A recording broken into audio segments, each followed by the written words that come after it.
ఆషాఢ మాసములో ఒడిబియ్యము. మన అమ్మవారికి ఆడపిల్లగా తలచి అమ్మవారికి ఆషాఢ మాసంలో ఒడిబియ్యము 1.25 కేజీ బియ్యము, 1.25 కేజీ శనగపప్పు, 1/2 కేజీ బెల్లము, 1/2 కేజీ గోధుమ రవ్వ ఇవ్వాలి. వీలుంటే ఒక చీర, డజను గాజులు, తమలపాకులు, ఒక్కలు, ఎండు ఖర్జూరము, పసుపు, కుంకుమ, ఎండు కొబ్బరి, ఒక చిన్న పసుపు కొమ్ములు.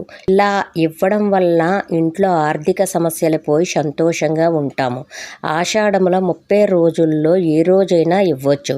అమ్మవారికి పుట్టింటి ముత్తైదువుగా భావించి ఇస్తారు ఆషాఢంలో ఒడిబియ్యం. ఇలా ఏదైనా గుడిలో పట్టుకుని వెళ్ళి ఇవ్వచ్చు. గుడిలో వీలు కాదు అనుకుంటే ఇంట్లో ఒక మూటలాగా కట్టి దాన్ని ఉంచి మన ఇంటికి ఎవరైనా ముత్తైదువు వస్తే బొట్టు పెట్టి ఇది వాళ్ళకి అందచేయాలి.